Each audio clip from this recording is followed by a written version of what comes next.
अस्सलाम वालेकुम। बायोलॉजी के अंदर आज हम पढ़ेंगे मेन ग्रुप्स ऑफ जिम्नोस्पर्म्स कि जिम्नोस्पर्म जो इसकी डिवीजन है वो किस तरह है। जिम्नोस्पर्म को हमने पहले पढ़ा कि ये वेस्कुलर प्लांट है और इसमें नेकेड जो सीड है उसका नेकेड है, इसमें फ्रूट नहीं बनता, इसमें फ्लावर नहीं होते।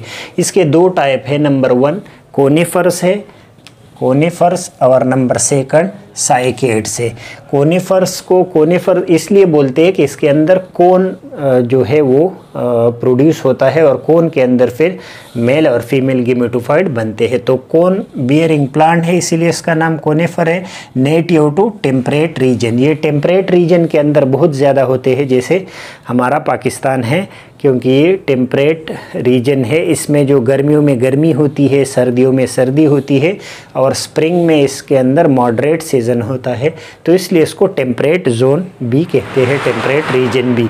इसकी एग्जांपल कोनिफर की क्या है? कोनिफर कॉमन नेम्स इसका, जैसे पाइन इसका एग्जांपल हो गया, उसको पाइनस रॉक्सबर्गी कहते हैं।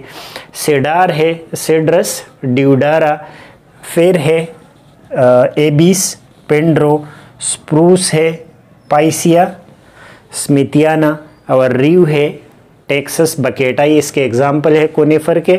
साइकेड जो है वो नेटिव टू ट्रॉपिकल रीजन है, वहाँ पे ज़्यादा पाए जाते हैं जो गर्म इलाके हैं। They have fern like structure, ferns की तरह होते हैं ये। और इसकी एग्जाम्पल क्या है? साइकस रिवोल्यूट और साइकस सर्सिनेलिस इसके एग्जाम्पल है। जो खजूर जैसा ऑर्नामेंटल प्लांट है वो साइकेड्स के अंदर आते हैं। ये था जिम्नोस्पर्म का क्लासिफिकेशन। होप आपको समझ आ गया होगा। नेक्स्ट लेक्चर तक इजाज़त दीजिए। अल्लाह हाफिज़।